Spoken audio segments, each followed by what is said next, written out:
کہ قبل کہ میں اپنی تقریر شروع کروں، گزارش ہے سورہ فاتحہ کی جناب سید الساجدین کاظمی صاحب کے لیے، سید یاور عباس رضوی صاحب کے لیے اور جاوید مہدی صاحب کے لیے، سب مل کے ایک سورہ فاتحہ ہدیہ کریں۔ بسم اللہ الرحمن الرحیم۔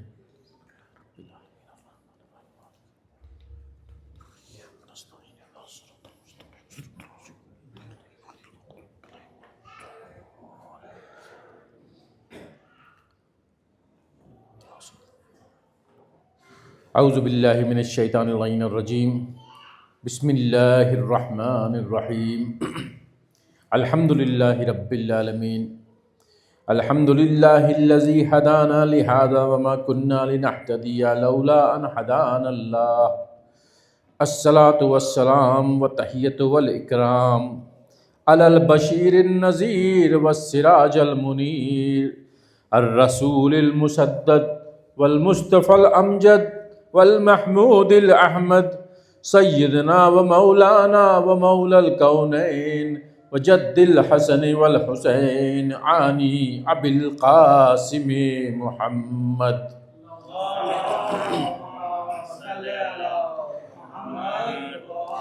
وأہل بیتہ الطیبین الطاہرین المعصومین المظلومین ولعنۃ اللہ اعدائہم اجمعین۔ رب اشرح لی صدری ویسر لی امری واحلل عقدۃ من لسانی یفقہوا قولی۔ قال اللہ تعالی فی کتابہ الکریم وقولہ الحق، بسم اللہ الرحمن الرحیم۔ رب اجعلنی مقیم الصلاۃ ومن ذریتی ربنا وتقبل دعاء، ربنا اغفر لی ولوالدی وللمؤمنین یوم یقوم الحساب، ولا تحسبن اللہ غافلا عما يعمل الظالمین، انما یؤخرهم لیوم تشخص فیہ الابصار۔ صدق اللہ العلی العظیم۔ صلوات علی محمد و آل محمد۔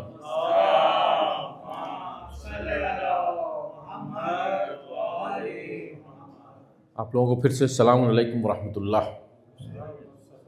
اللہ تعالیٰ کا شکر ہے، ہم نے عبادت کی، نماز ادا کی، افطار کیا، اور اب ہمت جٹا کے آپ لوگ سب بیٹھے ہیں کچھ درس سننے کے لیے، کچھ اس میں بیٹھے ہیں امید میں کہ میں جو بھی ذکر کروں گا اس سے میرا اور آپ سب کا فائدہ ہوگا انشاءاللہ تعالی۔ موضوع میں آیا تھا جب شروع کیا تھا میں نے تو دعا کے حوالے سے شروع کیا تھا کہ دعا جو ہے مسلمان کی خاصیت ہے۔ جو دعا جو کرتا ہے وہ یہ اقرار کرتا ہے کہ ہم جو ہیں اپنے ایفرٹ میں کچھ بھی نہیں ہیں اگر اللہ ہمارا ساتھ نہ دے۔ رسول اکرم صلی اللہ علیہ وسلم کا قول ہے، یہ رسول وہ ہیں جن کو اللہ نے ایک سب سے خاص بشر بنا کے اس دنیا میں بھیجا تھا۔ ان کا کہنا یہ تھا کہ یا اللہ مجھے ایک پل کے لیے بھی تو میرا ساتھ مت چھوڑنا، اپنے حوالے مت کرنا مجھے ایک پل کے لیے بھی۔ یہ رسول وہ ہیں جو اپنے آپ پر پورا قابو کیا ہوا، انہوں نے یہاں تک کہا کہ شیطان سب کے دل میں ہوتا ہے لیکن میں نے اپنے شیطان کو قابو کر رکھا ہے، دبا رکھا ہے۔ اس کو بھی وہ بھی اللہ سے یہ دعا کرتا ہے یا اللہ مجھے میرے حال پہ ایک پل کے لیے بھی مت چھوڑنا۔ تو ہم کس طرح کے بندے ہیں، ہم لوگ سب اپنے آپ کو جانتے ہیں کتنا ہمیں اللہ کی ہدایت کی، حفاظت کی، توفیق کی ضرورت ہے۔ ایک صلوات بھیجیں محمد والے محمد۔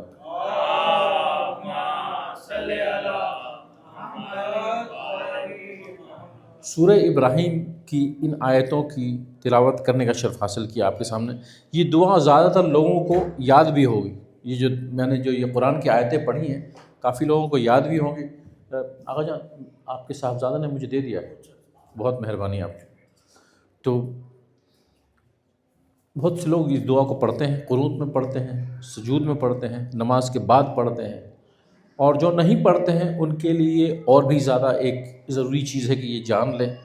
اچھا، ترجمہ بڑا آسان ہے، اس کا ترجمہ بہت آسان ہے، جو لوگ پڑھتے ہیں وہ لوگ جانتے بھی ہوں گے کہ رب اجعلنی مقیم الصلاۃ ومن ذریتی، اے اللہ مجھے نماز قائم کرنے والوں میں سے بنا دے، اور میری پروجنی کو، میری جو آگے والی نسل ہے اس کو بھی، ٹھیک ہے، اور یا رب ہماری دعاؤں کو قبول فرما۔ اس میں جو ہے اتنا آسان، میرا لیکچر تو ختم ہو گیا یہاں پہ، لیکن معاملہ وہ نہیں ہے، میننگ تو آپ بھی جانتے ہیں، گوگل ٹرانسلیٹ سے جانتے ہیں، آپ کے ایپس سے جانتے ہیں، لیکن اس کے پیچھے بڑی فلسفی ہے۔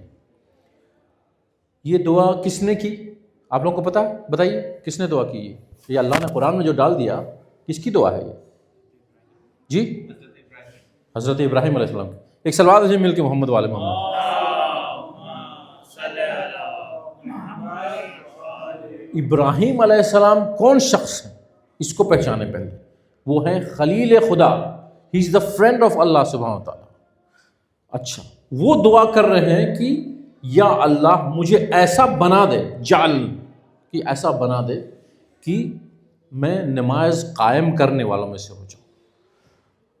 انسان جو مسلمان کہتا ہے اپنے آپ کو، خصوصی طور سے جو اہل بیت کے مکتب کے ماننے والے ہیں، میں ہمیشہ اپنے آپ کو اس اکاؤنٹیبلٹی کے فیز میں ڈالتا ہوں، آپ سے بھی کہہ رہا ہوں لیکن میں اپنے آپ کو پہلے کرتا ہوں کہ اس اکاؤنٹیبلٹی کے پلیس میں ڈالتا ہوں میں اپنے آپ کو کہ میں جس مکتب کو فالو کرتا ہوں، جس فقہ کو فالو کرتا ہوں، جن حجت خدا کو میں کہتا ہوں کہ میں ان کی ولایت کو میں مانتا ہوں، ان کی وجہ سے مجھے کوئی ایکسکیوز نہیں ہے کہ میں یہ سب نہ میں کروں، کوئی ایکسکیوز نہیں میرے پاس۔ میں یہاں بیٹھ بھی گیا ہوں اور آپ لوگ مجھے سن رہے ہیں، تو آپ کے پاس بھی اکاؤنٹیبلٹی نہیں ہے، کم نہیں ہے، میرے پاس بہت کم، بہت زیادہ اکاؤنٹیبلٹی ہے کہ میں یہاں پہ آپ کے سامنے یہ درس دے رہا ہوں۔ تو یہ کیا، یہ پیغمبر وہ ہیں جنہوں نے اللہ کے احساس سے اتنا قربت تھی ان کو، کیا کیا نہیں کیا اللہ کے لیے، کیا کیا امتحان ابراہیم علیہ السلام نے نہیں دیا۔ آپ سب جانتے ہیں کہ right from the time of Nimrod, اس کے پہلے ان کی ماں نے ان کو گفے میں رکھا، چھوٹے تھے جب تک وہ اس لائق نہیں ہو گئے تھے کہ اپنے آپ پر he could manage his own life himself۔ اس کے بعد نمرود نے کیا حشر کیا ان کا، اس کے بعد کہاں کہاں وہ بھٹکے، مکہ میں کیا انہوں نے امتحان دیے، اپنے بیٹے کو جو ذبح کرنے کا حکم آیا وہ کیا، اس کے بعد یہ دعا کر رہے ہیں کہ یا اللہ مجھے عبادت کرنے والوں میں سے بنا دے، نماز ادا کرنے والوں سے بنا دے۔ ربی جعلنی مقیم الصلاۃ، اقام، ہم لوگ کہتے ہیں قد قامت الصلاۃ، اقامت میں ڈالا کیوں کہ سب لوگ آئیے نماز قائم کیجیے۔ نماز ادا کرنا، نماز تو ادا بھی نہیں کرتے ہم لوگ، نماز پڑھتے ہیں۔ ڈفرینس سمجھتے ہیں، جو سمجھ گئے بڑے لوگ سمجھ گئے۔ پڑھنا وہ ہے یاد کرا دیا گیا، آپ نے پڑھ دیا، تو پڑھ دینا، کوئی چیز کو پڑھ دینا دل میں سے گئی کہ نہیں گئی۔ پڑھنا کوئی ایک الگ چیز ہے، ایک زبانی چلی جاتی ہے یہ چیز، لیکن بھلے ہم نے نیت کی قربۃ اللہ، لیکن جب نماز ادا کر رہے ہیں تو وہاں پہ یہی کیلکولیشن چل رہا ہے، یار کتنی دیر چلے گی یہ نماز، پتہ نہیں وہاں جاب پہ کیا کرنا ہے کیا نہیں کرنا ہے، گھر میں کیا معاملہ ہے، اس کا کیا معاملہ ہو گیا، اس کو ڈیل کرنا ہے، سارے خیالات جو نماز میں آ رہے ہیں۔ آپ نے نوٹ کیا اپنے آپ، مجھے بھی ہوتا ہے، آپ کو بھی ہوتا ہوگا، میں کوئی ایکسکلوسیو ببل میں تو نہیں رہتا ہوں، آپ کی طرح انسان ہوں، تو آپ کو بھی وہی مسائل آتے ہیں جو مجھے آتے ہیں، جو خیالات کہیں پہ نہیں آئیں گے وہ نماز میں آتے ہیں۔ اس کا سکور اتنا کیوں کہ اگر وہ نہیں مارتا ویسے تو آؤٹ نہیں ہوتا، اتنی وائٹ بال کیوں پھینک دی اس نے، یہ سارے نماز میں آ رہے ہیں۔ تو کھانا بن جاتا، اچھا ہو جاتا، نمک زیادہ پڑ گیا کم پڑ گیا، خواتین، ہر طرح کے خیال آتے ہیں جو کہ ریلیونٹ نہیں ہیں آپ کے لائف سے، وہ بھی خیالات۔ تو اس کو ہمیں نماز جب ادا کرنے کی بات کرتے ہیں نا، then we are seeing that we pray with a whole existence, جو ہمارا وجود ہے اس سے ہم اللہ کی عبادت کر رہے ہیں، صرف زبانی پڑھ نہیں رہے۔ اس میں تھوڑا فرق ہو گیا، دعا پڑھنا دعا کرنا، اس میں فرق ہے۔ دعا جب ہم کرتے ہیں تو ہم یہ اقرار کر رہے ہیں کہ میرا پورا ایگزسٹنس اللہ سے مانگ رہا ہے۔ ایک فلاسفی میں ایک اسٹیٹمنٹ آتا ہے، آپ لوگوں کو بھی فائدہ ہوگا کیونکہ آپ لوگ سب عقل مند ہیں، پڑھے لکھے لوگ ہیں، تو میں جو ہوں ایسی بات کروں گا تو آپ لوگوں کے اوپر سے ایسے ہی نہیں چلا جائے گا، تو انشاءاللہ آپ کو بھی فائدہ ہوگا۔ فلاسفی میں ایک اسٹیٹمنٹ ہے، ہیومن بینگس، یہ مسلمان فلاسفر کا کہنا ہے، human beings have poverty in their existence. آپ لوگ نہیں سمجھے، ماشاء اللہ سے اللہ کا شکر ہے یہاں سب پیسے والے بیٹھے ہیں، کہیں گے یار مجھے پاورٹی کی کیا بات کر رہے ہو مولانا، کہاں سے آئے ہو تم ہو گے پاورٹی میں، اللہ کا شکر ہے میرے پاس سب کچھ۔ But the philosopher is talking about we have poverty in our existence. آپ کے پاس 4 مکان ہو, بھدرا مکان ہو, 10 گاڑیاں ہوں, جتنے بال بچے ہوں, جتنے کیش ہو آپ کے پاس, جتنے جیولری ہو, وہ سب جو ہے اللہ کی بدولت ملا ہے, ایک امتحان کی طرح ملا, ایک کسٹوڈین کو دیا ہے اللہ نے. اس سے بھی امتحان نہیں دیا ہے تب بھی امتحان ہے, اور دیا ہے تب بھی. لیکن پاورٹی کا ایگزسٹنس مطلب ہمارا ایگزسٹنس ہی ایسا ہے کہ اللہ, جو رسول نے کہا, اللہ اگر ایک پل کے لیے ہمارے سے وہ کھینچ لینا تو ہم فنا ہو جائیں, غائب ہو جائیں. ایک پل کے لیے ہم ڈپینڈنٹ ہیں اللہ سبحانہ و تعالیٰ پہ کہ اللہ جو بھی تو دے رہا ہے وہ تیری وجہ سے مل رہا ہے. وہ ہم اس لائق ہی نہیں ہے کہ ہم اپنے بل بوتے پر کچھ کر لیں. اس کا مطلب یہ نہیں کہ آپ سب لوگ جو ہیں ہاتھ پہ ہاتھ بھر کے بیٹھ جائیں, ہمیں تو جو اللہ نے دینا ہے وہی دینا ہے. اللہ نے دنیا میں پیدا کیا ہے, تو دیکھیں ہر جگہ جو ہے اسلام میں کوئی بلینک چیک نہیں ہے کہ اگر یہ کر لو گے تو جنت میں جاؤ گے, باقی ٹائم پہلے کیا آگے جا کے کیا کر رہے ہیں وہ بھول گئے. تو بلینک چیک نہیں ہے. We are always accountable on a day to day basis کہ ہم کر کیا رہے ہیں. تو اس میں یہ نہیں کہ یہ کر لو گے تو جنت میں جاؤ گے, باقی ٹائم گناہ کر رہے ہیں, ویسے تھوڑی ہوتا ہے. تو چیکس اینڈ بیلنسز ہیں. تو اس دنیا میں جب ہم آئے ہیں, this world is a world of cause and effect. سمجھتے ہیں کاز اینڈ افیکٹ سمجھتے ہیں آپ لوگ؟ اللہ اور معلول. اللہ مطلب جو کاز کوئی کریٹ, اگر کوئی کاز آئے گا تو اس کی وجہ سے کوئی افیکٹ ہوگا. ٹھیک ہے, اگر آپ بیج بوئیں گے زمین کے نیچے اور اس میں پانی دیں گے, سن لائٹ جائے گی, سب کچھ ہوگی, تو وہ اس میں سے پیڑ ہوگے گا, تب آگے جا کے وہ پھل دے گا. ٹھیک ہے, تو کوئی کاز جب کمپلیٹ ہوئے گا تبھی کوئی افیکٹ آئے گا. آپ ہیں میرے ساتھ؟ آل وتھ می؟ تو ہمارا بھی یہی معاملہ ہے کہ ہم اللہ سے جو بھی دعا کریں, اس کے بعد اللہ نے کہا ہے کہ تم محنت کرو, جد و جہد کرو اور میں دوں گا. تو کازز کو ہمیں لانا ہے تب وہ افیکٹ ہوگا. سب سے سمپل اگزامپل دیتا ہوں میں, اپنے جتنے ینگسٹر جو پڑھائی کر رہے ہوتے ہیں, اب سب دعا کر رہے ہیں, سب تسبیح پڑھ رہے ہیں, سب جو ہے زیارتیں پڑھ رہے ہیں, دعائے توسل کر رہے ہیں کہ ہمیں اچھے نمبر آ جائیں ایگزام میں, اب پڑھائی کر ہی نہیں رہے. تو مولا کہیں گے تم کو جو کرنا تھا وہ چھوڑ کے سب کچھ کیا تم نے, تو تم نمبر آئیں گے کہاں سے تمہارے؟ جو پڑھائی کرنی تھی تم نے, جو سلیبس پڑھنا تھا وہ تم نے پڑھا نہیں, اینڈ یو ایکسپیکٹ کہ تم کو اللہ نمبر دے دے گا. تو اللہ میریکلس نہیں کریٹ کرتا, اللہ کازز بناتا ہے, ہمیں اس کازز کو امپلیمنٹ کرنا ہے تب ایفیکٹ آئے گا. یہ ہم لوگ سب جانتے ہیں دنیا میں. تو دعا کا مطلب یہ نہیں کہ ہم صرف دعا کریں, ہاتھ پہ ہاتھ دھر کے بیٹھ جائیں کہ اللہ دے گا. ہمیں وہ کرنا ہے جو اللہ نے کہا ہے کرنے کو, جس بھی ہم کاز میں لگے ہوئے ہیں. ٹھیک ہے, اگر ہمیں ادارہ بنانا ہے, اگر ہمیں فیملی بنانی ہے, اگر ہمیں مکان بنانا ہے, ہر چیز تک کازز کو لانا پڑے گا ہمیں, تبھی وہ ایفیکٹ کریٹ ہوگا. تو اس کے ساتھ دعا کریں. کہا جاتا ہے نا دعا اور دوا دونوں ساتھ کرو. تو اللہ کہے کہ دوا بھی تو میں نے ہی بنایا تھا, تم صرف دعا کرتے گئے, دوا تو میں نے ہی بنایا تھا, میں نے وہ کاز دیا تھا کہ تمہیں علاج ہو جائے. علاج جو ہے وہ ایفیکٹ ہے. ٹھیک ہے, اب تم دوا کھاؤ گے ہی نہیں تو میں اللہ سے دعا کر رہا ہوں, وہ نہیں چلے گا. You have to use the causes created by Allah subhanahu wa ta'ala to generate an effect. تو یہ فلسفی کی بات ہے. کہ صلوات بھیجیں محمد والے محمد.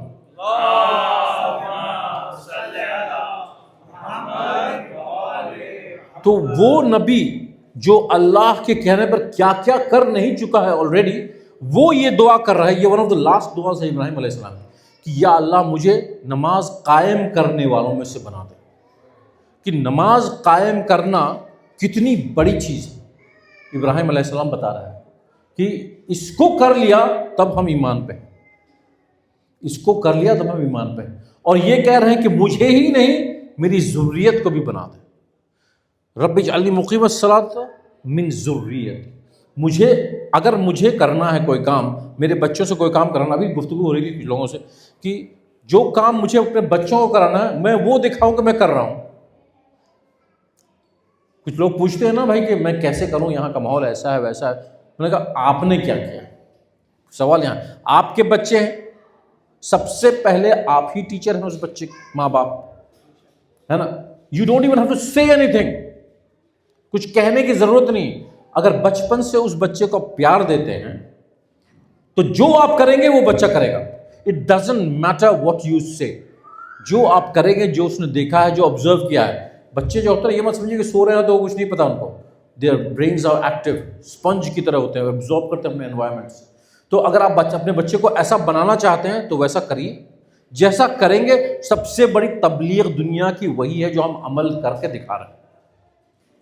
اگر اخلاص خلوص کے ساتھ ہم جو ہے کوئی عمل کرتے ہیں تو سب سے پہلے ہمارے گھر کا بچہ ہی سیکھے گا.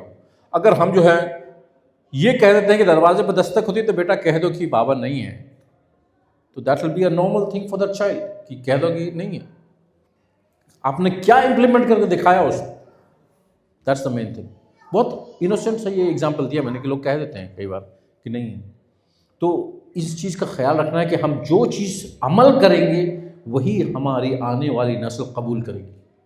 اور اس کے بعد جتنا بھی آپ بولتے جائیں کہ بیٹا یہ کرنا ہے, یہ نہیں کرنا, یہ کرنا ہے, اٹ ڈزنٹ میٹر. جو اس نے دیکھا ہے نا at the stage of infancy, اس کے دماغ میں اس طرح سے جڑ جائے گا, you can not take it out easily. یہ بہت دھیان رکھنے والی چیز ہے. اس لیے یہ دعا جو ابراہیم نے کی کہ ہمیں صلاۃ قائم کرنے والا, صلاۃ قائم کرنے والا وہ ہے جو ہمیشہ بھلے 5 وقت نماز پڑھتا ہو کوئی آدمی, لیکن قائم کرنے والا وہ ہے جو جس کو جو دیکھتا ہے اس کو وہ بھی اس کے پیچھے آ جاتا ہے. تو ہم لوگ جو ہے قوام ہیں اپنی فیملی کی, جو مرد یہاں بیٹھے ہیں اور خواتین بھی جو اپنے بچوں کا خیال رکھتی ہیں دن بھر, وہ لوگ جو ہیں ان کو قائم کرنا, کوئی بھی چیز کو قائم کرنے کے لیے اس کا عمل اس طریقے سے کرنا ہے کہ لوگوں کو لگے کہ یہ پرائیورٹی ہے, یہ پرائیورٹی ان کی. آپ لوگ بھی جانتے ہیں جو روزے رکھتے ہیں, ہم لوگ تو برٹن میں روزے رکھتے ہیں, تو ہمارے دفتر والے میسج بھیجتے ہیں تھرو آؤٹ دی کمپنی کہ ان کا دھیان رکھنا ہے, they are fasting, no water, no food whole day. تو کیوں ہوا ایسا؟ کیونکہ لوگوں نے کیا ایسا دکھایا کر کے کہ آپ جتنا بھی لنچ کھائیں, جتنا بھی ٹی بریک لیں, ہمیں نہیں جانا.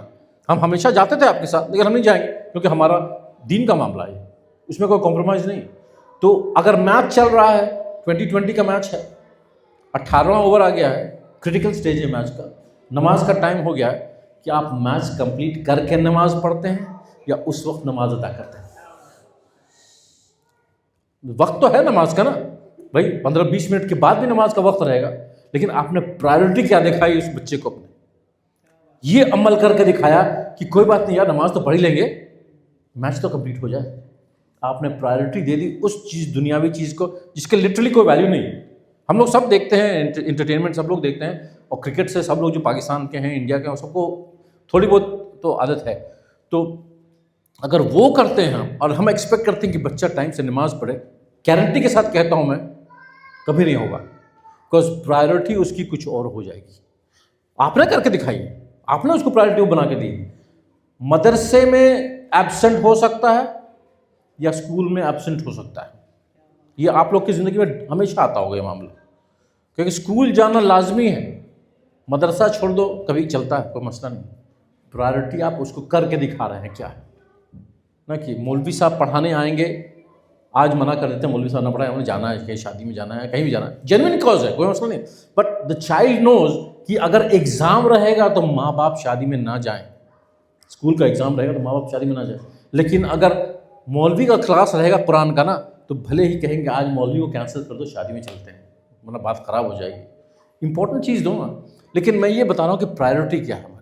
ابراہیم علیہ السلام بتا رہے ہیں کہ ہم نے اللہ سے وہ دعا کی, یا اللہ مجھے قائم کرنے والوں میں سے بنا دے, تاکہ جو مجھے دیکھے میرے ساتھ چلے, اور میری ذریت بھی قائم کرنے والوں میں سے بن جائے, نماز قائم کرنے والوں میں سے بن جائے. جو نماز قائم کرتا ہے وہ ایسا ہوتا ہے کہ اس کو دیکھ کے لوگ اس کے ساتھ لگ لیتے ہیں, یہ قائم کرنے والا ہوتا ہے. جیسے آپ لوگ قائم کر رہے ہیں, ادارہ کام کر رہے ہیں, یہ صدقہ جاریہ ہے ماشاءاللہ. لوگ جو یہاں انتظامیہ میں ہیں, جن لوگوں نے 20 سال پہلے یہ کام کر دیا, وہ سب کو صدقہ جاریہ وہ ان کا چل رہا ہے. تو یہ سب چیزیں امپورٹنٹ ہیں. اور اس کے بعد اللہ سے یہ دعا کر رہے ہیں کہ ربنا وتقبل دعا, یا اللہ میری دعا قبول فرما. نبی کی دعا قبول نہیں ہوگی. کس کو اس چیز کا یہ عقیدہ ہے کہ نبی کی دعا قبول ہوگی کہ نہیں ہوگی؟ بتائیے, عقیدہ کیا ہے آپ کا؟ ہوگی پکا؟ سب کے منہ میں اتنا ڈاؤٹ کیوں ہے؟ یہ تو بگڑ گیا بھائی صاحب, یہ کیا سوال ہی الٹا کر رہے ہیں کہ ہوگی. ہوگی ہی, گارنٹی ہے ہوگی. جب میں کہہ رہا ہوں کہ میری دعا قبول ہوگی اللہ کے ہاں, تو عصمت والا نبی ہے, اس کی کیسے نہیں ہوگی؟ اس کو تو جو ہے معصوم بنا کے بھیجا اللہ نے. تو نبی کی دعا قبول ہوگی. پھر بھی ابراہیم علیہ السلام آخر میں کہہ رہے ہیں یا اللہ میری دعا قبول فرما لے. اتنا ہی کافی نہیں تھا کیا کہ رب اجعلنی مقیم الصلاۃ ومن ذریتی, یا اللہ مجھے اور میری ذریت کو نماز قائم کرنے والوں میں سے بنا دے. اتنا کافی تھا, دعا ہو گئی ان کی. کہ اللہ میری دعا قبول فرما. کیا بات ہے ابراہیم علیہ السلام, کیا مسئلہ کیا آپ کا؟ کیسے نہیں؟ اللہ نے آپ کو خلیل بنایا ہے, اللہ قبول کرے گا آپ کی دعا. اور وہ قرآن میں اللہ نے ڈال دیا, اتنا امپورٹنٹ تھا یہ کہ یہ قرآن میں اللہ نے ان کی دعا کو ڈال دیا. اور اس کے بعد کیا کہا؟ اس کے بعد کی آیت میں آتا ربنا اغفر لی ولوالدی وللمؤمنین یوم یقوم الحساب. آیا ہے ابراہیم علیہ السلام بھی سب کی دعا کر کے گئے, سب کے لیے دعا کر کے گئے. کیا کہے گئے کہ اے اللہ, اے رب, مجھے اور میرے ماں باپ کو اور سارے مومنین کو اس دن سے بچا لینا جس دن تو قیامت میں ججمنٹ کرے گا. ہم سب کے لیے دعا کر کے گئے ابراہیم علیہ السلام. ارے ہماری نہیں تو نبی کی تو قبول ہوگی. ایک سلوات بھیجیں محمد والے محمد.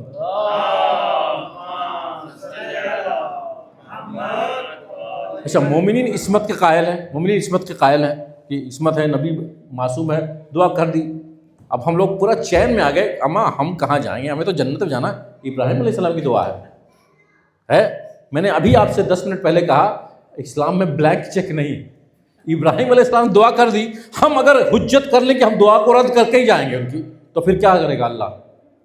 میں نے اس دن بھی 2-3 دن پہلے بھی آپ سے ذکر کیا کہ اللہ تعالیٰ تو ایکسکیوزز کریٹ کر رہا ہے کہ وہ ہمیں جنت میں بھیج دے, کسی طرح سے ہمیں جو ہے معاف کر دے, ہمارے اوپر جو ہے رحمت نازل فرما دے. لیکن ہم ایسے کام کریں کہ اس کو رحمت کو روکنے کا ہم باعث بن جائیں. تو ہمیں اللہ نے خلق ہی کیا ہے کہ ہم کامیاب رہیں, فلاح پائیں, جنت میں جائیں. علی کے ماننے والے تو فزتو برب الکعبہ کے ماننے والے ہیں ہم لوگ تو ان کے پیچھے پیچھے چل رہے ہیں, تو جانا تو ہمیں وہی ہے. لیکن اگر ہم اس کوشش میں لگ جائیں کہ یار مولا تو دیکھ ہی لیں گے ہمیں, ہم اپنا کچھ بھی کریں, یہ ایٹیٹیوڈ جہاں آ گیا سب کچھ ختم. کیونکہ وہ کیا آ گیا, ہمیں کمپلیسنسی آ گئی, کبر آ گیا کہ ہم ان کے ماننے والے, وہ تو ہمیں بچا ہی لیں گے. کیوں؟ انہوں نے کوئی لکھا دیا کہ میں تمہیں بچا کے رکھوں گا, تم جو بھی کرو. انہوں نے تو کیا کہا ہے کہ اگر تم میرے شیعہ ہو, ورڈ شیعہ آ گیا یہاں, مطلب فالوور ہو میرے, تب شفاعت ہے. مولا جعفر صادق علیہ السلام نے کہا, صلوات علیہ محمد, میرے بہنوں, بھائیوں, بچوں, بہت دھیان سے اس چیز کو سنیے, بہت دھیان سے اس فکرے کو سنیے کہ صادق علیہ السلام نے کہا کہ ہماری شفاعت اس کے لیے نہیں ہے جو نماز کو ہلکا سمجھے. یہ نہیں کہا کہ جو نماز قضا کرے, جو نماز نہیں پڑھے. یہ ہمارے بارے میں کہہ رہے ہیں کہ جو میچ کے بعد نماز پڑھتے ہیں, کہ ہلکا جو سمجھے نماز کو, اس کے لیے ہماری شفاعت نہیں ہے. تو میکسیمم ہم لوگ پھنس جائیں گے اس چکر میں. تو ہمیں اس چیز کا احساس رکھنا ہے کہ ہمارے ائمہ اطہار نے ہمیں بلینک چیک دے کے نہیں چھوڑا کہ ٹھیک ہے ہم تمہاری شفاعت تو کر دیں گے. یہ بھی کہا جعفر صادق علیہ السلام نے, یہ بھی کہا, کیا کہا کہ مجھے ڈر لگتا ہے تمہاری برزخ سے. کیوں؟ کیونکہ وہاں ہم تمہاری مدد کو نہیں آئیں. قیامت کے روز تو ہم شفاعت کے لیے حاضر ہو جائیں گے نا, لیکن دونوں کو بیلنس کر کے دیکھیں آپ کہ کہیں پہ بلینک چیک نہیں ہے اور کہیں پہ بڑی مشکل سے وہاں بھی شفاعت ہو سکتی ہے. انہوں نے کہا کہ برزخ, ہم لوگ سمجھیں برزخ آسان, برزخ بہت ڈیفیکلٹ سٹیج ہو جائے گی اگر ہم یہاں تیاری نہیں کریں. برزخ سچے مومن کے لیے کوئی پلیس آف پیراڈائز. وہاں بھی کہا جاتا ہے نا کہ ایک طرف سے جنت کا دروازہ کھل جائے گا, کھڑکی سے وہ جنت کی آئے گی. ایک طرح سے اگر صحیح سے آدمی نہیں رہا ہے دنیا میں تو اس کو جو ہے دوزخ سے آئے گی, گرمی آئے گی اس کو. تو وہاں پہ ماں باپ, بھائی بہن, ٹیچر, مولوی, بھائی بہن, دوست, کوئی نہیں رہے گا. مسئلہ صرف یہی ہے. وہاں پہ ہمیں اکیلے ڈیل کرنا ہے, وہ ڈیل کرنا ہے جو ہم نے انجام اس دنیا میں دیا, اس کا رزلٹ ہمیں وہاں ڈیل. جب وہاں پیوریفیکیشن کا پروسیس چلے گا تو بڑا ہی ڈیفیکلٹ پروسیس چلے گا. اور کیونکہ وہ 70 سال کی یا 50 سال کی یا 100 سال کی زندگی نہیں, وہاں منیمم ایج 100,000 ایئرز ہے, وہاں ملین کی بھی برزخ ہو سکتی ہے. جو لوگ گزرے ہوئے زمانے میں گزر گئے ہیومینٹی کی ہسٹری میں, ان کی تو برزخ اب تک چل رہی ہے. کب تک چلے گی؟ اگر مان لیجیے میکسیمم ملین ایئرز کی ہے تو ان کے 50,000 سال آلریڈی ہو چکے ہوں گے وہاں برزخ میں. تو اس میں اکیلے گزارنا وداؤٹ اینی ٹولس, کوئی ٹیکنالوجی کے بنا, ہماری ٹیکنالوجی وہاں کیا رہے گی؟ یہاں جو عمل کیا, یہاں جو نیتیں کی ہیں اس دنیا میں, اس کے بنا پر ہماری برزخ بنے گی. اسے کہتے ہیں مثالی زندگی کہتے ہیں اس کو. لائک ڈریم لائک اسٹیٹ دیکھتے ہیں نا, ڈریمس میں کیا دیکھتے ہیں ہم لوگ؟ ایک مان لیجیے کسی آدمی کو دیکھا آپ نے, کسی کو ڈراونا ڈریم آ گیا تو آدمی کو دیکھ رہا کوئی پیچھا کر رہا ہے اس کا, پیچھا کر رہا ہے لیکن وہ پکڑتا نہیں ہے، لیکن اس کو دیکھنے میں ڈر لگتا ہے کہ وہ پیچھے سے کوئی پیچھا کر رہا ہے میرا، ہم بھاگ رہے ہیں وہ میرا پیچھا کر رہا ہے، لیکن اس کا فارم دیکھتے ہیں لیکن کبھی بھی اس کا میٹر نہیں ہوتا اس میں. آپ کسی کو پکڑنا چاہے ڈریم میں پکڑ نہیں سکتے اس کو، سارا چہرہ سب کچھ ایک دم نظر آ رہا ہے پروفائل، لیکن اس کو پکڑ نہیں سکتے. تو وہ کیا ہے، وہ فارم ہے لیکن میٹر نہیں ہے. اس طرح کی زندگی ہماری برزخ میں ہوگی کہ فارم وہی ہوگا لیکن مٹیریل زندگی نہیں ہوگی، یعنی کہ جو ہم نے اس دنیا میں کیا ہے اسی کے طرح ہم وہاں رہیں گے. اگر ہم بخیل رہے ہیں اس دنیا میں، if we have been very stingy in this world, we will be a stingy people. وہاں پہ جو stingy کی سزا ہوتی ہے، جو بخیل کی سزا ہوتی ہے، وہ برزخ میں ملنا شروع ہو جائے گی. اس کو اگر عقیدہ صحیح ہے، مان لیجیے اس کو اگر پیوریفائی کرنا ہے اللہ کو، تو ہمیں اکیلے اس اسٹیج سے گزرتے قیامت کے روز پہنچنا ہوگا، اور وہاں پہ دیکھا جائے گا کہ چلو اس کی ہو گئی پیوریفیکیشن ہو گئی، تب وہاں پہ مولا شفاعت کر دیں کہ بھائی اس کو جنت میں بھیج دو، اس نے بہت سزا کاٹ لی اپنی برزخ میں. تو اس چیز سے بچنے کے لیے انٹیلیجنٹ آدمی جو یہاں محنت کر رہا ہے دنیا میں اپنی اس دنیا کی زندگی کے لیے، وہ یہ بھی ساتھ ساتھ کرے گا کہ بھائی ہماری برزخ کی زندگی بھی آسان بن جائے. انٹیلیجنٹ آدمی یہی کرے گا نا، نارمل آدمی. تو یہ ابراہیم علیہ السلام کہہ رہے ہیں کہ ربنا اغفر لی ولوالدی وللمؤمنین یوم یقوم الحساب، جو حساب کا دن ہوگا، یا اللہ میرے پیرنٹس کو اور سارے مومنین مومنات کو اللہ تو اس دن سے معاف کر دے. تو ابراہیم علیہ السلام کی دعا ہے تو ضرور قبول ہوگی، لیکن ہم سب اپنی کوشش لگاتے رہیں اپنے ساتھ، اس طرح سے ہو کہ ہم وہ بنے قائم کرنے والے نماز کو، وہ بنے تاکہ ہماری جب دعا ہو تو ہمارے چاروں طرف والے لوگوں کے لیے بھی قبول ہو جائے. ہم ویسے بنے نا. ایک صلوات ہے محمد وال محمد.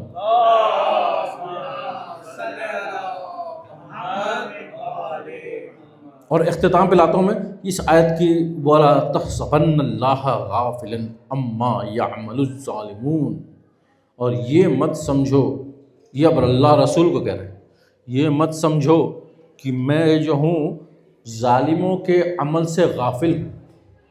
یہ مت سمجھو، میں نے تو صرف انہوں نے چھوٹ دے رکھی ہے اس دن کے تک، قیامت کے روز تک، تب وہ دیکھیں گے انہوں نے کیا کیا کیا. تو ہم جو کبھی کبھی ہم لوگ ڈیمورلائز ہو جاتے ہیں کہ یا اللہ کیا ہو رہا ہے، مومنین کے ساتھ کیا ہو رہا ہے، ظلم کیا فلسطین کے ساتھ کیا ہو رہا ہے. ہمارے وہ مکتب فکر کے نہیں ہیں، لیکن اپنے محلے میں دیکھتے ہیں آپ، جیسے جہاں کراچی کے لوگ ہیں، دلی حیدرآباد کے لوگ ہیں، تو وہ لوگ دیکھتے ہیں اللہ ہمارے یہاں کیوں ٹارگٹ کلنگ ہو رہی ہے، کیوں ہو رہا ہے ایسا ہمارے ساتھ، ہم لوگ تو مومنین ہیں. تو کہنے کا مطلب یہ ہے کہ اللہ غافل نہیں ہے، ہمیں ڈیمورلائز نہیں ہونا ہے، کیونکہ ہم ان کے ماننے والے ہیں کہ شہادت ہماری میراث ہے. شہادت سے ہمیں کوئی ڈر نہیں. جو رہ جاتے ہیں ان کو غم ہوتا ہے، اللہ تعالیٰ ان کا بھی جو ہے مہیا کرے گا اسباب، ان کے لیے بھی وہ مسبب الاسباب ہے. تو ہمیں اپنی ڈیوٹی کرنا ہے اور نماز کو سیریسلی لینا. ابھی رمضان کا مہینہ ختم نہیں ہوا، ابھی آج 23واں روزہ ختم ہوا ہے. جہاں جو لوگ اس ادارے میں آتے ہیں ان لوگوں زیادہ تر لوگوں 23واں روزہ ختم ہوا ہے. تو ہمیں نماز کو بہت سیریسلی لے کے ادا کرنا ہے اور خلوص کے ساتھ ادا کرنا ہے، تاکہ ہم اقیم الصلاۃ والوں میں سے بنیں، جو قائم کرتے ہیں نماز کو بنیں. اور اس کا اجر ہمیں اللہ بہترین دے گا. اس کا وعدہ اللہ نے کیا ہے، تو جو اللہ نے وعدہ کیا ہے تو ہم آپ کو کیا فکر ہے، بس اس کام کو کریں جس کا اللہ نے وعدہ کیا ہے، اور اس کام سے ہم بچنے کی کوشش کریں زیادہ سے زیادہ جو اللہ نے منع کیا ہے، رسول نے منع کیا ہے. تو ابھی رمضان کا مہینے کا فائدہ اٹھائیں سب لوگ. 29 یا 30 جس کا بھی مہینہ ہے، ابھی بہت وقت بچا ہوا ہے ہمارے لیے دعائیں مغفرت کرنے کے لیے، نماز قضا جتنی ہے سب کو پورا کرنے کے لیے. اور یہ بتاتے ہوئے چلیں آپ کو کہ جو کربلا کا دن تھا، جب عاشور کا دن تھا اور جنگ چل رہی تھی اور ظہر کا وقت ہو گیا، تو وہاں ایک صحابی تھے ثمیمہ السعیدی تھے. انہوں نے کہا امام حسین علیہ السلام سے، امام حسین علیہ السلام وہیں پر تھے، کہا کہ مولا وقت ظہر ہو گیا ہے. وہاں تو کوئی اذان ابھی ہوئی نہیں تھی، لیکن انہوں نے سورج کو دیکھا کہ مولا وقت ظہر ہو گیا ہے. میری ایک دلی خواہش تھی مولا کہ مرنا تو ہم سب کو ہے، مرنے کے پہلے ایک بار آپ کے پیچھے نماز ادا کر لے. حسین علیہ السلام جو جنت کے سردار ہیں، ان کا اپنے بھائی کے ساتھ انہوں نے کہا کہ ہاں بے شک نماز ہم لوگ ادا کریں گے ساتھ میں. اے ثمیمہ تمہیں اللہ مسلین میں شمار کرے. اتنی اہمیت تھی نماز کی کہ جنگ ہو رہی ہے، مولا امام حسین علیہ السلام نماز کو نہیں ترک کر رہے، ظہر عصر کی نماز وہاں انہوں نے ادا کی، اور اس صحابی جس نے ان کو کہا تھا کہ مجھے ایک بار آپ کے پیچھے نماز ادا کرنے کا شوق ہے، اس کو کہا کہ اللہ تمہیں مصلین میں شامل کرے گا جنت میں۔ کتنی بڑی اہمیت! ہم لوگ سب تو حسنی اور حسینی ہے نا میرے بھائیوں، ہمیں کتنی اہمیت دینی ہے اس امام حسین علیہ السلام کے عمل کو اور سارے ائمہ کے عمل کو۔ اللہ تعالیٰ ہم سب کو توفیقات میں اضافہ فرمائے۔ ہم سب کر رہے ہیں یا اللہ، آپ جانتے ہیں کہ ہم سب اپنی کوشش کر رہے ہیں، لیکن ہم سب کی کوششوں میں اور بہتر توفیق عطا فرما دے یا اللہ، تاکہ ہم اس چیز کو پرائرٹائز کر سکیں صحیح طریقے سے جیسا اس کا حق ہے۔ سارے مظلوموں کی اللہ تعالیٰ حفاظت فرمائے یا اللہ، اور سارے ظالمین کا خاتمہ کرے اس دنیا سے یا اللہ، اپنی آخری حجت کی ظہور میں تعجیل فرمائے یا اللہ سبحانہ وتعالیٰ۔ ربنا تقبل منا انک انت السمیع العلیم، اللہم صلی علی محمد وعلی الطاہرین۔